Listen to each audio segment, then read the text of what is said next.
Hello' friends, সকলোলৈ পৰীক্ষাৰ শুভেচ্ছা জনালোঁ। আশা কৰোঁ সকলোৰে জীৱনৰ সপোনবোৰ ৰঙীন হৈ পৰক আৰু সকলোৰে ইচ্ছা আকাংক্ষাবোৰ বাস্তৱত পৰিণত হওক। গতিকে পৰীক্ষাৰ আগদিনা এটা বিশেষ ইনফৰমেশ্যন দিবৰ কাৰণে এই ভিডিঅ'টো প্ৰস্তুত কৰিলোঁ। ইনফৰমেশ্যন বুলি কওঁতে পৰীক্ষাৰ আগৰ দিনা আমি কেনেকুৱা ধৰণৰ কথাবিলাক কৰিব লাগে, কেনেকুৱা কামবিলাক কৰিব লাগে, কি ধৰণৰ কথাৰ ওপৰত গুৰুত্ব দিব লাগে আৰু পৰীক্ষাৰ সময়ত কি কথা গুৰুত্ব দিব লাগে সেইখিনি কথা জনাব বিচাৰিছোঁ। আশা কৰোঁ এই যিখিনি কথা ইয়াত ডিছকাছ কৰা হ'ব এইখিনি যদি আমি ফ'ল' কৰোঁ নিশ্চয় আমি এক্সামত উপকৃত হ'ব পাৰিম। এতিয়া এক্সামৰ আগদিন বুলি কওঁতে আজিৰ দিনটোত আমি কেনেকুৱাকৈ ফ'ল' কৰিম। এতিয়া অহাকালি যিহেতু এক্সাম মৰ্ণিং আছে, আৰ্লি মৰ্ণিং, তেতিয়াহ'লে কি কৰিব, আজি নিজৰ যিমানখিনি সা সামগ্ৰী আছে, ধৰি লওক নিজৰ এডমিট কাৰ্ডখন, দুটা ব্লেক বল পেন, ব্লু হ'লে হয় কিন্তু ব্লেক দুটা বল পেন ৰেডি কৰি ৰাখিব, লগতে ID কাৰ্ড, এইখিনি ভৰাই কিনে আজিয়ে ৰেডি কৰি ৰাখক।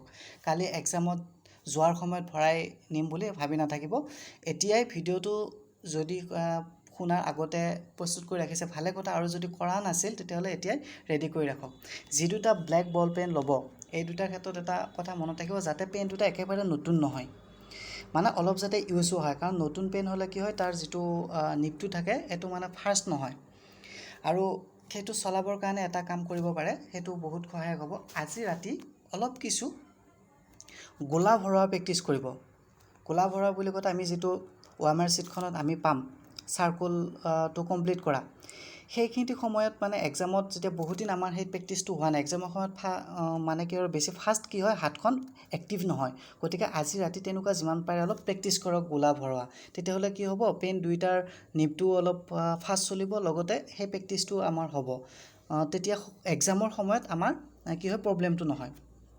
আৰু আজি ৰাতিটোত কি কৰিব, টোপনিটো ভালকৈ মাৰিব, কাৰণ আমাৰ ব্ৰেইনটো মেইন খাদ্য হৈছে টোপনি। যেতিয়া টোপনিটো ভাল হ'ব, ব্ৰেইনটো খুব এক্টিভ হৈ থাকিব।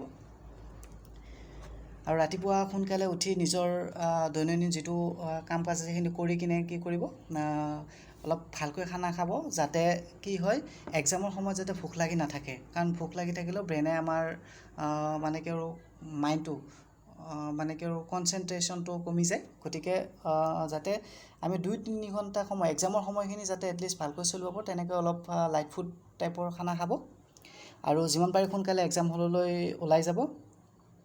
আৰু এইটোতো আমি গমেই পাওঁ যে কোনো ইলেক্ট্ৰনিক ডিভাইচ আমি লৈ যাব নালাগে। এইখিনি কাম ধুনীয়াকৈ কৰিব, আৰু পানীৰ বটল এটা লৈ যাব, যদিও এক্সাম চেণ্টাৰত লৈ যাব নিদিয়ে, মানে এক্সাম ৰুমলৈ নিব নিদিয়ে, বাহিৰত যি যথেষ্ট সময় থাকিব লাগিব, অলপ সময় কিছু থাকিব লাগিব, সেই সময়খিনি যাতে আমি পানী যিমান পাৰে খাই থাকোঁ। কাৰণ কেনেকুৱা হয়, যেতিয়া আমাৰ পানী যিমানে খাম তেতিয়া কি হয়, আমাৰ ব্ৰেইনটো এক্টিভ হ'বলৈ ধৰে, মানে এক্টিভলি কাম কৰিব ধৰে। গতিকে পিয়াহতো নাথাকিব। আৰু কি হ'ব, এক্সাম হলত যেতিয়া আমি বাউণ্ডেৰীত সোমাই যাম, তেতিয়া বহুতখিনি চিৰিয়াছ হৈ কিনে টেনশ্যন লৈ নাথাকিব, এক্সামটো কি হ'ব কি নহ'ব। কাৰণ এনেকুৱা এটা বিশ্বাস ৰাখক যে নিজৰ যিমানখিনি বেষ্ট দিব পাৰে নিজে দিছে, আৰু আজি এক্সাম দিব আহিছোঁ, মানে যিকেইটা কুৱেশ্যন আহে নিশ্চয় কৰি যাম।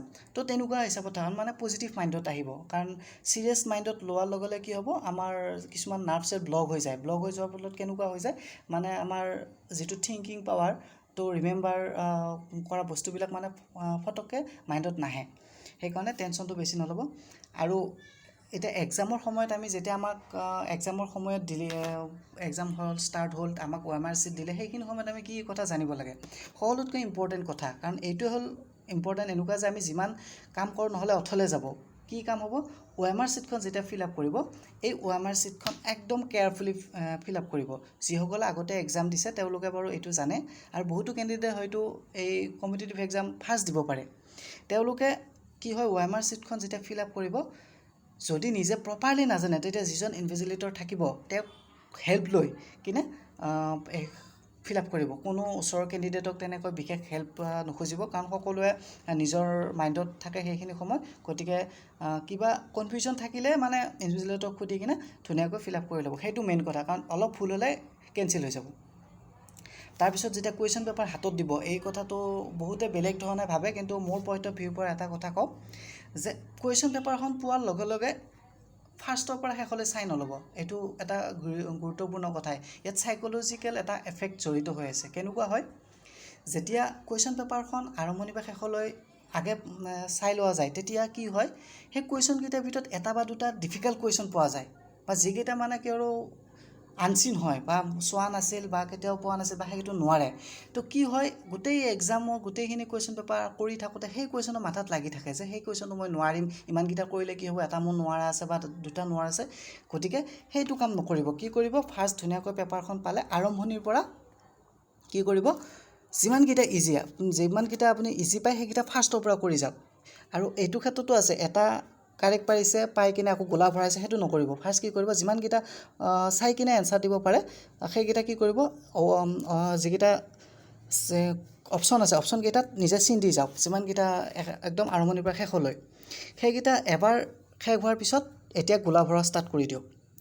এতিয়া একদম ইজিকেইটা যেতিয়া শেষ হ'ল, তেতিয়া কি কৰিব, যিকেইটা অলপমান মাথা মাৰিব লাগে, অলপমান নিজে মাইণ্ড খটাব লাগে, এইবাৰ সেইকেইটাত লাগক। সেইকেইটা কি কৰিব, নেক্সট যেতিয়া অলপ মাইণ্ড লগাব লাগিব, সেইকেইটা কৰা হোৱাৰ পিছত সেইকেইটা আকৌ এটা কাম নকৰিব, সেইকেইটা গোটেই শেষ হোৱাৰ পিছত গোলা নভৰাব।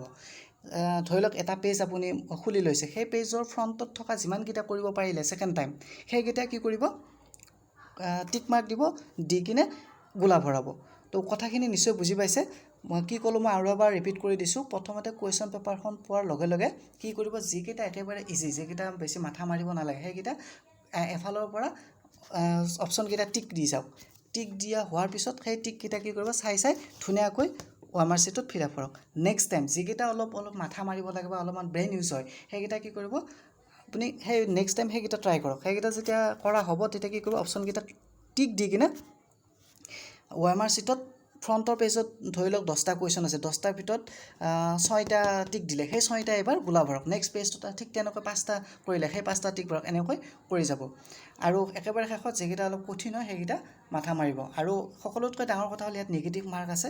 যিটো কুৱেশ্যন একেবাৰে আনচিন হয়, সেইটোত ৰেণ্ডমলি টিক মাৰি নাহিব, কাৰণ সেই এটা টিকৰ বিনিময়ত হয়তো আপোনাৰ 0.25 মাৰ্ক গুচি যাব। সেই 0.25 মাৰ্কৰ কাৰণে বহুখিনি কম্পিটিশ্যন হৈ যাব। গতিকে জানি শুনি এটা মাৰ্ক যাতে এনে নপঠায়। শেষত কি কৰিব, গোটেইখিনি হোৱাৰ পিছত আৰু এবাৰ চেক কৰি চাব নিজৰ ৰোল নম্বৰ ঠিকমতে বহোৱা হৈছে নাই, বা কুৱেশ্যন পেপাৰ যিমানকেইটা টিক দিয়া হৈছে, OMR শ্বীটত কিমানকেইটা ভৰোৱা হৈছে নে নাই, সেইমতে চাই কিনে এক্সামটো কমপ্লিট কৰিব। গতিকে সদুশেষত সকলোলৈ পুনৰবাৰ পৰীক্ষাৰ শুভেচ্ছা থাকিল। আশা কৰোঁ সকলোৰে জীৱনৰ সপোনবোৰ ৰঙীন হৈ পৰক। ধন্যবাদ।